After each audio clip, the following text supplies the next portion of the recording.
अस्सलामुअलैकुम। बोल न्यूज़ के साथ मैं हूँ युसरा नजम। मैं हूँ सैयद रजी और मैं हूँ आपके साथ वरीशा जुल्फ़िकार। हेडलाइंस आप जान चुके हैं। सच के लिए जान देने वाले निडर और बेबाक सहाफ़ी शहीद अरशद शरीफ का सफ़र आखिरत जस्ते खाकी नैरोबी से बरास्ता दोहा इस्लामाबाद रवाना कर दिया गया। मैयत को नैरोबी में पाकिस्तान की सफ़ीर सैयदा सकलैन ने अलविदा किया। जस्ते खाकी रात 1:05 पर इस्लामाबाद पहुँचाया जाएगा। अरशद शरीफ को कीनिया में कत्ल किया गया था। आपको खबर दे रहे हैं, सच के लिए जान देने वाले निडर और बेबाक सहाफ़ी शहीद अरशद शरीफ का सफ़र आखिरत जस्ते खाकी नैरोबी से बरास्ता दोहा इस्लामाबाद रवाना कर दिया गया। मैयत को नैरोबी में पाकिस्तान की सफ़ीर सैयदा सकलैन ने अलविदा किया। जस्ते खाकी रात 1:05 पर इस्लामाबाद पहुँचाया जाएगा। शहीद अरशद शरीफ का जस्ते खाकी लेकर तैयारे ने नैरोबी से पाकिस्तानी वक्त के मुताबिक रात 3:25 पर उड़ान भरी। गैर मुल्की एयरलाइन की परवाज सुबह 8 बजे दोहा पहुंची। तैयारा चंद घंटे दोहा में रुकेगा। पाकिस्तानी वक्त के मुताबिक तैयारा रात 9:35 पर मैयत को लेकर परवाज करेगा। शहीद अरशद शरीफ की मैयत रात 1:05 पर इस्लामाबाद पहुँचाई जाएगी। शहीद अरशद शरीफ की मैयत रवाना करने से कबल नैरोबी में लाश का पोस्टमार्टम किया गया। जस्ते खाकी की रवानगी की कार्रवाई पाकिस्तान के सफ़ीर सैयद सकलैन की मौजूदगी में अंजाम पाई। और बोल टीवी के सीनियर एंकर पर्सन अरशद शरीफ की रिहाइशगाह पर सियासी और समाजी और मजहबी जमातों के रहनुमाओं की आमद का सिलसिला जारी है। उनकी रिहाइशगाह के बाहर मौजूद हैं बोल न्यूज़ के सीनियर तजियाकार समी इब्राहिम। समी साहब, कल से हम देख रहे हैं यकीनी तौर पर माहौल सोगवार है। आज कौन कौन ताज़ियत के लिए वहाँ पर पहुँचा है? देखिए, मैं यहाँ पर हूँ बिल्कुल रिहाइशगाह के सामने, जैसे आपने कहा। और जो फैमिली है वो उनकी जो मैयत है वो आज रात पहुँच जाएगी 1:30 बजे। उनकी तदफीन जुमेरात को होगी। कितने बजे होगी, कहाँ पर होगी, ये फ़ैसला उनकी फैमिली जो है वो करेगी। यहाँ पर लोगों की आमद का सिलसिला जारी है। दोस्त भी आ रहे हैं, सियासतदान भी आ रहे हैं, अहबाब भी आ रहे हैं और आम आदमी भी आ रहे हैं जो मैंने बहुत कम देखे हैं। कभी इस तरह का कोई माजी में वाक़या हुआ हो तो इतनी बड़ी तादाद में। और उसके बाद जो टेलीफोन कॉल्स हैं मेरे नंबर पर भी, सऊदी अरब से, पूरी दुनिया से। कल मुझे एक खातून का फ़ोन आया, वो रो रही थी।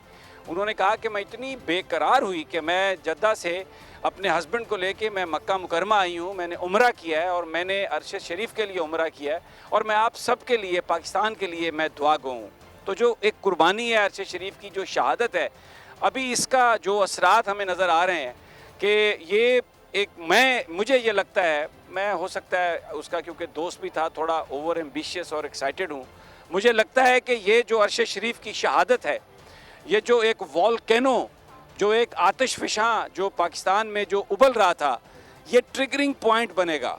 ये आतिशफ़शां ज़रूर फटेगा और जो लोग जिन्होंने ये जुल्म बर्पा किया है, जिन्होंने अरशद शरीफ पर यहाँ इतनी ज़िंदगी तंग कर दी, इस ज़मीन को इतना तंग कर दिया कि वो अपनी जान बचाने के लिए यहाँ से निकला, फिर दुबई में भी ज़िंदगी को तंग किया, वहाँ से भी उसको निकाल बाहर किया इन्होंने। और अब इंडिया का वो शख्स जिसके हाथ अरशद शरीफ के खून में रंगे हुए हैं, वो अब उसका वारिस बनने के चक्कर में है। कोई इसको CIA की असैसिनेशन करार दे रहा है, कोई उसको रा कह रहा है, कोई उसको एक्सीडेंट कह रहा है, कोई उसको इत्तफाकी कह रहा है। और कीनिया की पुलिस इसमें इंस्ट्रूमेंटल है। और ये जो कुछ भी किया जा रहा है सिर्फ हकायक को छुपाने के लिए। कीनिया के अखबार द नेशन ने बिल्कुल सही लिखा कि इस पूरी कहानी की ट्रेजेडी ये है कि शायद सच कभी बाहर ना आ सके, शायद कभी ये मालूम ना हो सके कि अरशद शरीफ के साथ क्या हुआ, किसने किया और कैसे किया। अब तो जो वाक़या जिस तरह बयान किया जा रहा है, उसका भी जो पोस्टमार्टम किया है वहाँ के अखबारात ने, तो उससे अंदाज़ा होता है कि ये सब कुछ झूठ पर मबनी है जो हमें बताया जा रहा है। और दूसरी तरफ हमारे जो आज़ादी है सहाफ़त के चैम्पियन हैं, आज आप देखें डॉन, मैं नाम लेके बोलता हूँ, डॉन को देखें, न्यूज़ को देखें, ट्रिब्यून को देखें, अरशद शरीफ की खबर ढूंढने से मिलती है। और उसका कंपैरिजन करें आप कीनिया के अखबारों से, तो सारे फ्रंट पेज भरे हुए हैं, क्योंकि एक बेगुनाह आदमी, एक मासूम आदमी, उसकी शहादत हुई।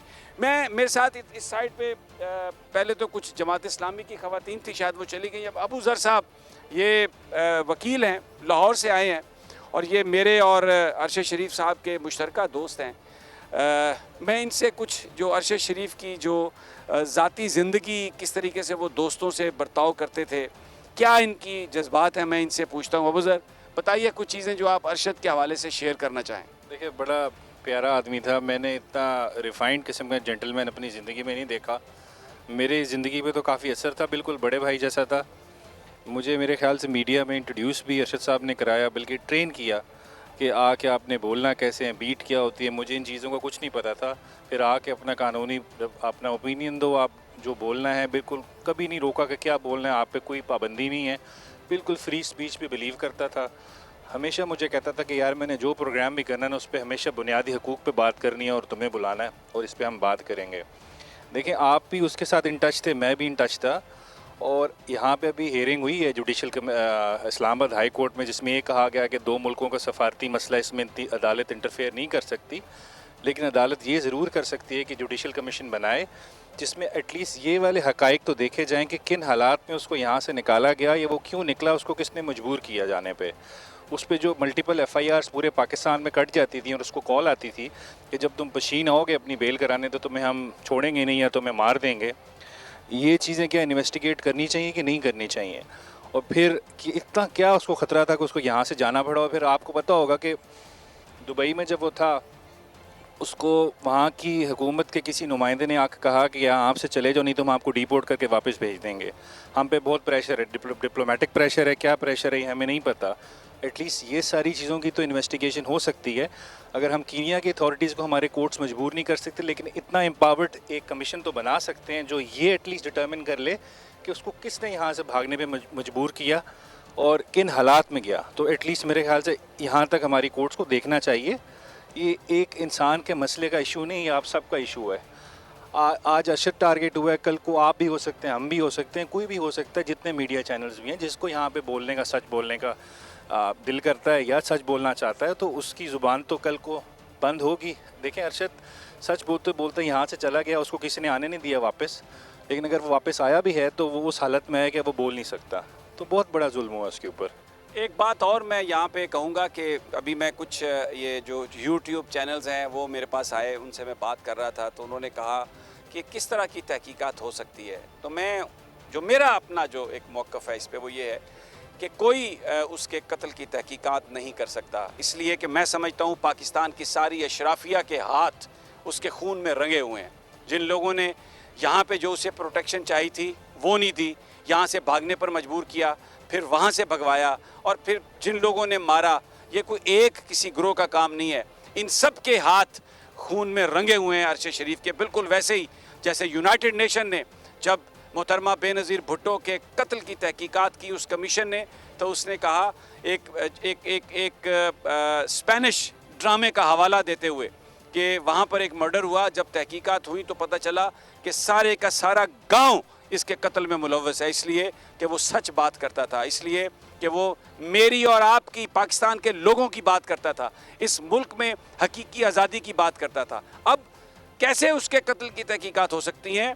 सिर्फ एक ही सूरत है कि लोग जब अपनी हकीकी आज़ादियाँ हासिल कर लेंगे, जो सफ़र इस मुल्क में आज़ादी का शुरू हुआ है, जब वो सफ़र अचीव हो जाएगा, जब वो ऑब्जेक्टिव अचीव हो जाएगा, तो फिर पाकिस्तान के लोग तहकीकात करके उन मुजरमों को कैफरे किरदार तक पहुंचा सकते हैं। ये सारे के सारे जो इस वक्त खड़े हैं, ये कोई तहकीकात करने के लिए नहीं है, और ये तो मिट्टी पाने के लिए हैं। ये तो डिस्टॉर्ट कर रहे हैं। कोई एक्सीडेंट कह रहा है, कोई कह रहा है कि मिस्टेकन आइडेंटिटी हो गई, कोई कह रहा है ये रॉ का है ऑपरेशन, कोई कह रहा है ये CIA का है ऑपरेशन। होगा उनका, हमें नहीं पता। इसका पता सिर्फ और सिर्फ पाकिस्तान के अवाम लगा सकते हैं। और ये हमारे पास वो खतूत हैं जो अरशद शरीफ ने लिखे चीफ जस्टिस ऑफ पाकिस्तान को, जो अरशद शरीफ ने ख़त लिखे सदर पाकिस्तान को।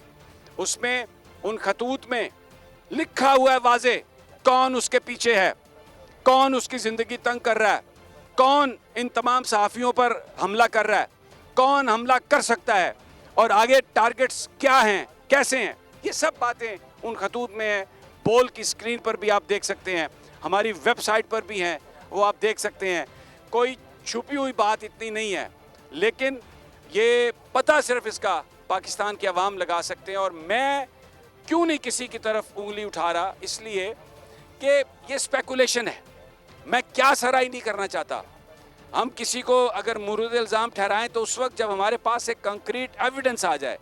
हमें तो कीनिया ये बता रहा है, कीनिया के सहाफ़ी ये बता रहे हैं कि पाकिस्तानियों, अरशद शरीफ का यहाँ पे जो कत्ल हुआ, कैसे हुआ, किसने किया, कभी इसका ट्रुथ सामने नहीं आ सकता। इसका मतलब ये है कि बहुत बड़े बड़े हाथ इस सारी वारदात में मुलव्वस हैं। वो पाकिस्तानी हैं, गैर पाकिस्तानी हैं, कहाँ से हैं, उसका पता वो कहते हैं कि आप नहीं लगा सकते। कुछ और आम लोग भी, साथी भी हैं, मैं बस उनसे बात करके तो मैं ट्रांसमिशन आपको वापस देता हूँ।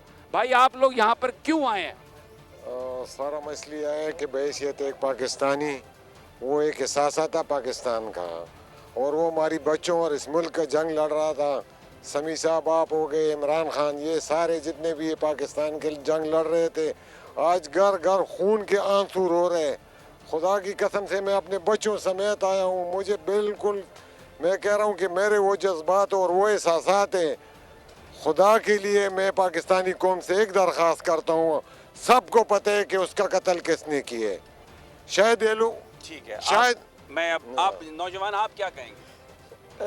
मैं सिर्फ ये कहूँगा कि ये लोग, जो लोग ये करके हमें डराना चाह रहे हैं कि हम आपको भी कत्ल करेंगे, आप सबको कत्ल करें, इंशाल्लाह हर घर से अरशद शरीफ निकलेगा और इंशाल्लाह हकीकी आज़ादी की जंग में बढ़ के हिस्सा लेंगे और कोई इंशाल्लाह पाकिस्तान का नौजवान इन सब चीज़ से डरेगा नहीं, बल्कि और मजबूत होकर निकलेगा। ये अब यहाँ पर ये लोगों के जज्बात हैं, कोई डरने वाला नहीं है। और अरशद शरीफ की मैयत आज रात कतर एयरवेज़ 1:30 बजे इस्लामाबाद पहुँचेगी। मेरे दोस्त को फिर भेजा जाएगा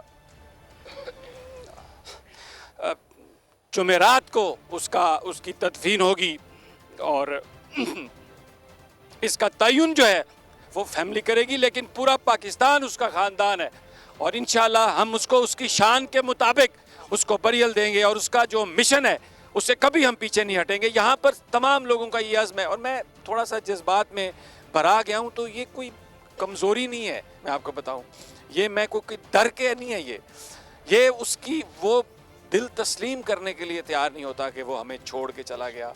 और इतनी बेबसी के आलम में मैं वो चीज़ें हैं जो मैं शेयर करूँगा आपके साथ। इस कदर बेबस करके उसको इन्होंने शहीद किया, लेकिन उसने उस शहादत को कबूल किया, उसने अपना वादा निभाया जो वो कहता था कि मैं इस मुल्क के लिए अपनी जान दे दूंगा। वो हम सबको पीछे छोड़ गया, पूरी कौम को पीछे छोड़ गया। उसने जो हल्फ उठाया एज ए पाकिस्तानी, उसको उसने पूरा कर दिया। तो ये जज्बात हैं, मोहब्बत के जज्बात हैं या अपने आप को स्ट्रेंथ देने के जज्बात हैं।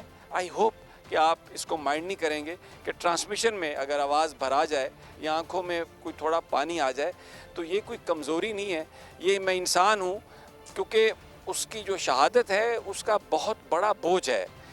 ये मैं इतना मजबूत नहीं हूँ जो हमें ये बोझ उठाना पड़ रहा है, बहुत बड़ा बोझ है ये। जो लोग अरशद को नहीं जानते शायद उनके लिए ये आसान हो, लेकिन सालों साल मैंने उसके साथ गुजारे, उसके साथ हर चीज़ शेयर की, उसके ख्वाबों को मैं जानता हूँ, उसकी फैमिली को मैं जानता हूँ, उन 5 मासूम बच्चों को देखता हूँ, उसकी बहादुर माँ को देखता हूँ। बड़ा कमज़ोर है हमारे शाने। अल्लाह ताला हम सब पे रहम करे। और कराची हम यहाँ से आपको जो तफसीलात हैं टाइम टू टाइम हम देते रहेंगे। Now it's back to you. अगर आपको ये वीडियो पसंद आई तो हमारे चैनल को सब्सक्राइब करें और बेल आइकन पर क्लिक करें।